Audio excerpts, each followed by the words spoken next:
Hi guys, welcome back to my channel. I'm KJ, this is Gordo. Today is the start of season 2 of Chai Day Friday, and fingers crossed we'll be able to do more than one. But yeah, let's just get right into it because, you know, we have sensitive audiences. So as you can tell by the title, I'm a hungry one. Today we're reviewing Bird & Blend's Mocha Chai. So I actually got this last year at the same time that I bought the advent calendar, because they put out the advent calendars basically in the beginning / middle of fall. And so they still like have all of the fall teas too. But they did have the option. They were like, hey, you know, we're switching over to Christmas or holiday packaging. So if you want any of those, let us know. And I definitely did. So this is why Mocha Chai came in this like super festive pack. So again, we're moving quick. Okay, so Mocha Chai is described as a decadent spiced trio of coffee, chocolate, and chai. The ingredients include Sri Lankan black tea, cocoa nibs, cardamom, cinnamon, coffee beans, ginger, vanilla pieces, and natural flavoring. The instructions say to brew 4 minutes with or without milk. So, how I brewed this. I brewed 2 David's Tea Perfect spoons of tea in about 12 ounces of water, and I added 4 ounces of warmed vanilla almond milk. And I also added a David's Tea Perfect spoon of brown sugar, because I was pretty sure, you know, I'll just words, where they at? So anyway, I tried the tea plain, and it's actually quite nice. So right away, you do pick up on the cardamom and the coffee beans. There's a little bit of cinnamon, and you're like, is this supposed to be like an all the way chai? And I think the chai is the mix of cinnamon and cardamom, and probably the ginger, but I didn't really get that at first sip. When I added the milk, I don't think it was the right ratio. So again, the tea's not bad. I just think it could be way better than how I prepared it.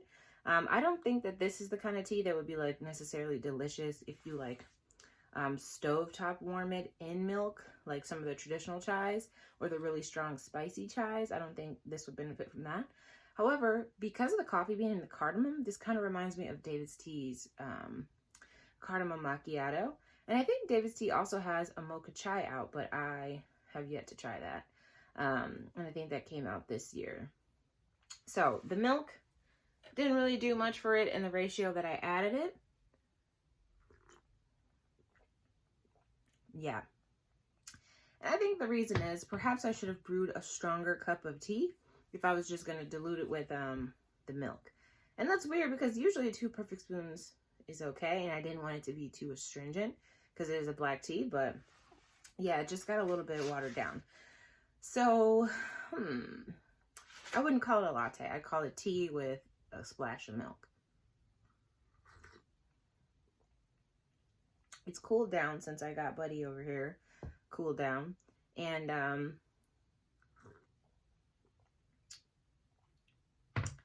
for whatever reason, I'm getting a hint of coconut. It's weird, but I kind of like it. So I don't really taste the black tea per se.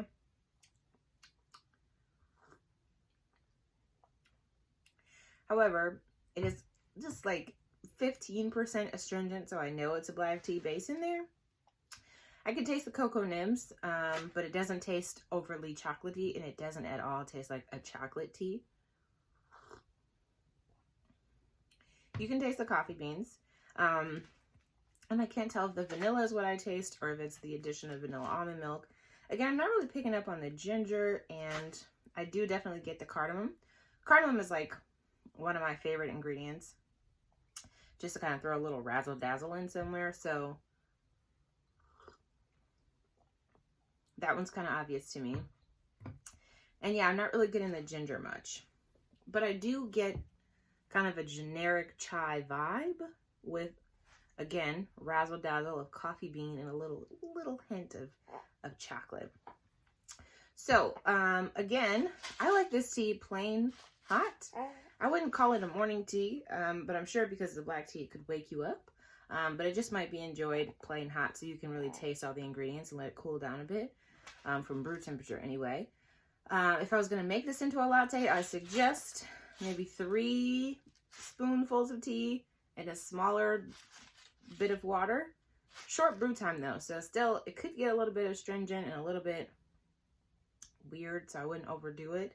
And then I go maybe half milk. So yeah, I'm obviously going to keep trying this and see if I can figure out the right ratio. But I'm not disappointed.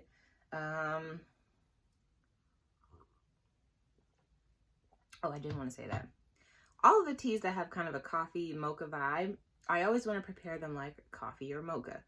So I feel like this actually would be really good iced. I feel like it would be really good iced plain for people who like plain iced coffee. And again, it's not like coffee. You can taste the coffee bean, but it's not like you're drinking a cup of black coffee. But I think this would be good plain iced, right? I also think this would be good plain iced with a splash of milk, kind of like it is right now, hot. And again, that's only because it kind of has that, it has the vibe. Like if you drink coffee, it has the memory of coffee. It's kind of reminding me when I worked at Starbucks in the fall. Ooh, how many years ago was that? It's 2021, 5 years ago in Massachusetts. So yeah, I would play around with preparing it like your favorite fancy coffee dish drink. Anyways, if you have had this chai, mocha chai from Bird and Blend, let me know what you think. Let me know how best you like to prepare it. And Gordo and I will work on that. Maybe. Honestly, if I'm going to keep going with the chais, I just got to keep going. So wish us luck. What else? That's all. So again, hope to see you guys again for another Chai Day Friday before the end of the fall season. Send us good vibes. Also, look at our outfits. So I'm wearing like, obviously this like navy shirt with these burnt orange and I don't know, cream flowers. And Gordo's got on that Target onesie that says like, it's cute. Apple hay rides, marshmallows, smooches, and so on. So yeah, I won't do it because he's asleep and I've been manhandling him enough. Anyways, have a great day. Bye.